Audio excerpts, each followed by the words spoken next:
Welcome back to Rapture Tales. Don't forget to like, subscribe, and get ready for another story you won't forget. Let's dive back to the story. Katherine Kate Morrison sat in stunned silence at the grand oak table of the Morrison mansion in Surrey. The chandeliers glimmered overhead, reflecting against her tearful eyes as her mother-in-law, Patricia Morrison, spoke with venom masked by politeness. "You simply don't belong in our family, dear," Patricia said, her tone as crisp as her pearls. Richard Morrison, Tom's father, gave a quiet, approving nod, sipping his brandy like a judge delivering a sentence. Tom, her husband of 3 years, sat across from her, handsome, composed, and cowardly. His eyes avoided hers, fingers tapping his phone while his family tore her apart. Kate's throat tightened. She wanted him to defend her, to say something, anything, but silence was his weapon. Finally, Patricia pushed back her chair and stood. "We'd appreciate it if you packed your things by morning." "The Morrison name deserves better," Richard added. "A woman who works in cafes and can barely maintain appearances brings shame." Kate rose slowly, her pulse hammering in her ears. "Tom," she whispered. He only muttered, "It's for the best, Kate. You've never fitted in." His words struck harder than a slap. As she left the dining room, the walls of the grand estate seemed to close in on her. Outside, rain began to fall, as if the sky itself wept for her humiliation. By dawn, Kate packed her small suitcase, trembling as she looked around the bedroom she had once called home. Every framed photograph, every gift, every memory was tainted now. Patricia appeared at the doorway, arms folded. "Leave the key on the dresser. We'll have the staff clean up," she said coldly. Tom stood behind his mother, still wordless, his silence now louder than any argument. Kate clutched her suitcase, swallowed her pride, and walked out without another word. The Morrison gates closed behind her with a heavy click, sealing her exile. She had 300 pounds in her purse, a few clothes, and a heart shattered into unrecognizable pieces. She caught a late train to London, rain streaking down the carriage window. She replayed the night in her mind, the cruelty, the betrayal, the mockery of love. By the time she reached the city, exhaustion and despair weighed on her like chains. She booked a room in a cheap motel on the outskirts, its flickering neon sign spelling vacancy like a curse. The sheets smelled of dampness, and the heater rattled like a broken heart. But she refused to cry again. "They'll see," she whispered to herself, though she didn't yet know how. All she knew was that her story wasn't over, not yet. Days turned into weeks as Kate tried to rebuild her life. She applied for jobs endlessly, but each interview ended in rejection. The cafe where she'd once worked part-time had already replaced her. Money dwindled fast.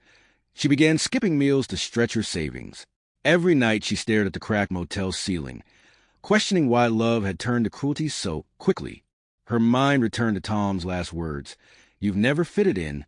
The phrase echoed until it carved deep resentment within her. Yet beneath the pain, a spark of determination glimmered. She would not let them define her. One evening, while sitting in the motel's tiny lounge, Kate overheard 2 men discussing unclaimed inheritances. They laughed about people too ignorant to know what fortune awaited them. The word struck her like lightning. Her late father, Daniel Collins, had often taken secretive business calls before his sudden death. Could there have been something he left for me? She thought, heart racing. She phoned her mother, Margaret, who now lived quietly in Dorset. Margaret hesitated, then revealed she still had a box of her late husband's important documents tucked away in the attic. Kate felt a rush of hope she hadn't felt in months. Tomorrow, she would go home. The train to Dorset felt like a journey back in time. The countryside rolled past a window, green fields, stone cottages, everything she left behind years ago. When she reached her childhood home, her mother embraced her tightly, shocked by her gaunt appearance. "Oh, Kate, what did they do to you?" Margaret asked, her voice breaking. Kate brushed it off. "It's fine, Mum. I just need to see Dad's old things." They climbed into the dusty attic together, where forgotten boxes sat under the low-beam ceiling. One box stood out, labeled Katherine legal documents. Inside, Kate found letters, receipts, and then a sealed envelope from Harrison and Co-Solicitors, dated 2 months before her father's death. She opened it carefully, her hands trembling. The letter read, "This is to confirm the establishment of a private trust for Miss Katherine Collins, effective upon her 25th birthday or in the event of significant hardship." Her breath caught. Beneath it was her father's note. For when life becomes unfair, remember, you are stronger than they ever believed. Tears blurred the ink. For the first time since being cast out, Kate smiled faintly. Hope had just stepped out of the shadows. The next morning, Kate traveled to London to visit Harrison & Co., the law firm from the letter. The reception hall gleamed with marble floors and polished brass fixtures. A young secretary led her into a private office where Mr. Henry Harrison, a gray-haired man with kind eyes, greeted her warmly. "Miss Collins, or should I say Mrs. Morrison?" he said, scanning her father's file. "Your father was one of the most meticulous investors I've ever met. He prepared everything for you." Kate leaned forward, heart pounding. "Is it true? The trust, does it still exist?" Mr. Harrison nodded and handed her a document outlining her inheritance. Kate's eyes widened as she read. The portfolio included early shares in Apple, Amazon, and Google, investments her father had made decades ago. The total current valuation stood at £12.7 million. She gasped. "12 million," she whispered. Mr. Harrison smiled. "Your father wanted to ensure you'd never depend on anyone's approval again." For the first time in years, Kate felt power course through her veins. The girl who'd been thrown out with a suitcase was now one of the wealthiest women in London, and no one knew it yet. With immediate access to part of the funds, Kate began rebuilding her life. She rented a luxury flat overlooking the Thames, bought new clothes, and hired a private financial advisor. Gone was the timid woman who allowed herself to be humiliated. She enrolled in a business management course, determined to learn how to protect and multiply her father's legacy. Every decision she made now carried quiet intent, every purchase, every phone call. She was no longer the same woman Tom and his family had dismissed. In the mirror, Kate barely recognized herself.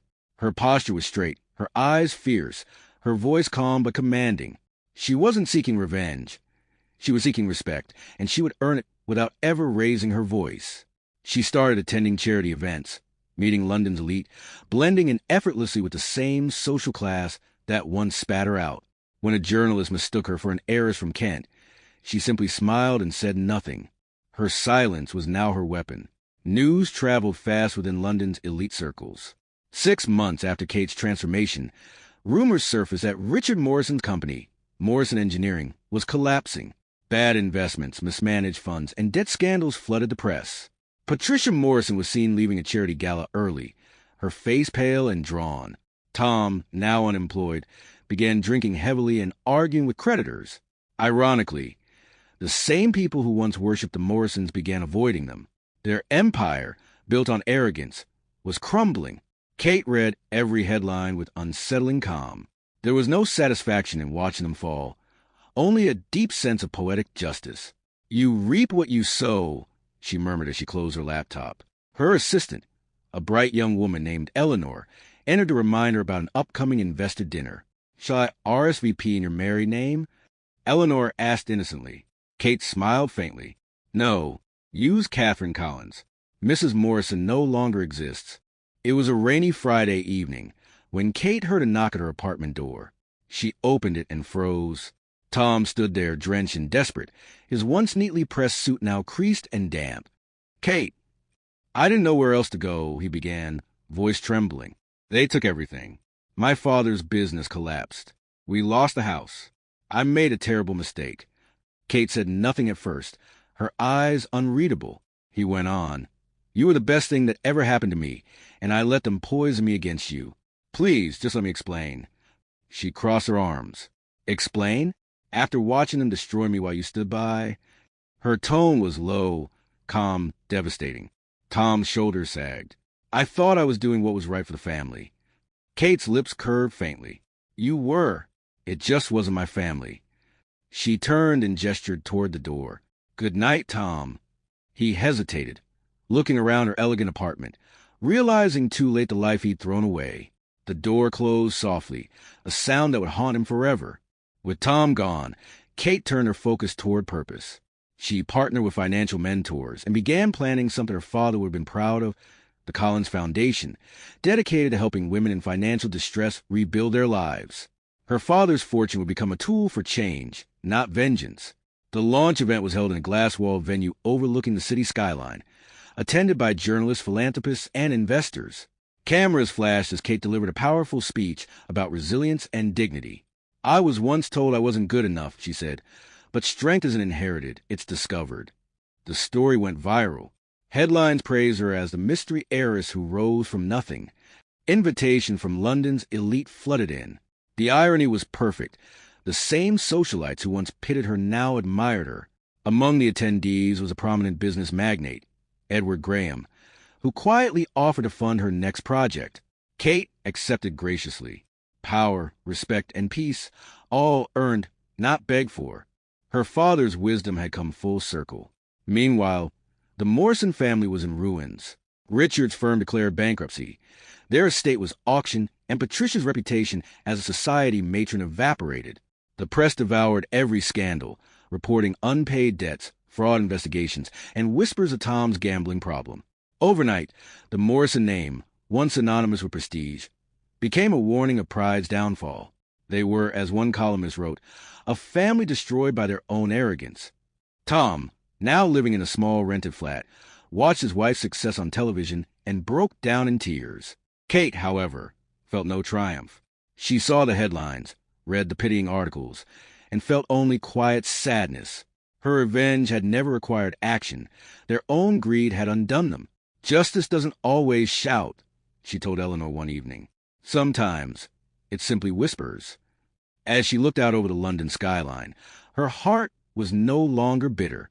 She was free from their approval, their cruelty, their world. And that, she realized, was a real inheritance her father had given her. Months passed, yet memories of the Morrison mansion sometimes crept back into Kate's dreams. In them, she was always packing a suitcase, walking through rain, hearing the gates close behind her. But when she awoke at her penthouse overlooking the Thames, she realized the pain had turned to purpose. One afternoon, she received a call from a journalist seeking her comment on a new exposé. Former business tycoon Richard Morrison accused of fraudulent dealings. Kate paused, then simply said, "No comment." She didn't need revenge. The universe had already delivered it. Still, deep inside, she felt a pull to confront the ghosts of her past, not to wound, but to close the circle. She decided to visit Dorset again, where her mother still lived quietly among rose gardens and old books. As they sat over tea, her mother said softly, "Your father will be proud, but he left you more than money, Kate. He left you a message you haven't yet read." From the dresser drawer, she produced a small sealed envelope addressed in her father's handwriting. "For Kate, when she's ready to forgive." Kate held it close, uncertain whether to open it. Some truths, she feared, might hurt even after healing. That night, Kate finally opened the envelope. Inside was a short letter and a small brass key. Her father's handwriting was firm and familiar. "If you're reading this, life has tested you and you prevailed. Go to the safety deposit box at Harcourt Bank. Inside lies not just more wealth, but our family story and your next chapter." Her hands trembled as she read the final line. "Remember, Katherine, money is a tool. Character is a fortress." The next morning, she traveled to Harcourt Bank, heart racing. In the private vault, the manager placed a small steel box before her. Inside were old ledgers, share certificates, and photographs of her grandfather, a stern-looking man shaking hands with early founders of corporations like BP and Rolls-Royce. The documents confirmed that her grandfather had been one of the original investors in several major UK companies. The shares had grown astronomically. Kate gasped softly as the manager explained the estimated worth. Over £40 million. She sat in stunned silence. Her family's legacy had been hidden for generations, waiting for the one who would value integrity over pride. Kate left the bank with mixed emotions. The numbers staggered her, but the weight of responsibility felt heavier than the fortune itself. Her father's words echoed, "Character is the fortress." She spent sleepless nights thinking of how to use the new inheritance wisely. Material luxuries no longer tempted her. She had already tasted emptiness, surrounded by riches. Instead, she envisioned a larger, more powerful foundation, one that would uplift thousands of women trapped by financial dependence and emotional abuse, just as she once had been. She met with Edward Graham again, the magnate who had admired her work. "If I double the foundation's reach, will you help me build an advisory network?" she asked. Edward smiled. "I'll do more than that, Katherine. I'll invest myself." Over the next months, the Collins Foundation expanded across the UK, launching mentorship programs and small business grants for single mothers. Each success story reminded Kate that her victory wasn't in revenge, but in transformation. She was no longer the broken wife from Surrey. She was a leader who turned pain into power. Meanwhile, Tom Morrison's life sank deeper into ruin. Tabloids splashed photos of him leaving pubs at midnight, unshaven and defeated. His mother, Patricia, had retreated from society altogether, selling jewelry to survive. When word spread that Katherine Collins, a celebrated philanthropist, was actually Kate Morrison, journalists went wild. The story of her rise and his downfall became public spectacle, a mirror of poetic justice. Tom saw the headlines and felt the air leave his lungs. He realized she had become everything he once mocked her for not being. One evening, he found the courage to attend a public event where she was speaking. From the back row, he listened as she spoke about perseverance and forgiveness. For a fleeting moment, he thought she looked directly at him when she said, "Never let someone's opinion of your worth become your truth." His eyes filled with tears, but she looked past him, radiant and untouchable. A week later, Tom requested a private meeting.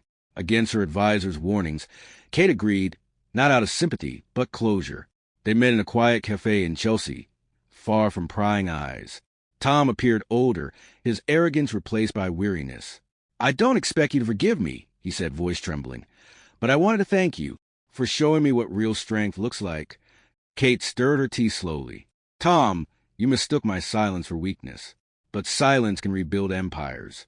He nodded, ashamed. "If I could turn back time, you wouldn't," she interrupted gently. "Because the man you were couldn't see the woman I am." She stood, leaving enough on the table to cover his bill, and walked out into the London drizzle. For the first time, Tom didn't chase her. Watching her silhouette disappear beneath the streetlights, he finally understood that some doors, once closed, never open again. With closure came clarity. Kate expanded the Collins Foundation beyond the UK, launching branches in Africa and Southeast Asia. She traveled extensively, giving lectures on women's empowerment, investing in startups run by young female entrepreneurs, and funding educational programs. Her work attracted global attention. Newspapers hailed her as Britain's most compassionate millionaire. Yet through it all, she remained grounded, never flaunting her wealth or power. She had learned that quiet success spoke louder than any vengeance ever could. In Nigeria, during one of her charity visits, a young girl approached her and said, "Because of your program, my mom started her own bakery." Kate hugged her and felt tears sting her eyes. That simple sentence meant more than any accolade. Her father's vision had blossomed far beyond inheritance. It had become a movement. She finally felt at peace with the fortune she once feared. The BBC approached her with a proposal to film a documentary titled From Ashes to Empire, the Katherine Collins story. At first, she hesitated, wary of public attention. But then she realized it could inspire millions who felt powerless. The cameras followed her through boardrooms, orphanages, and scholarship award ceremonies.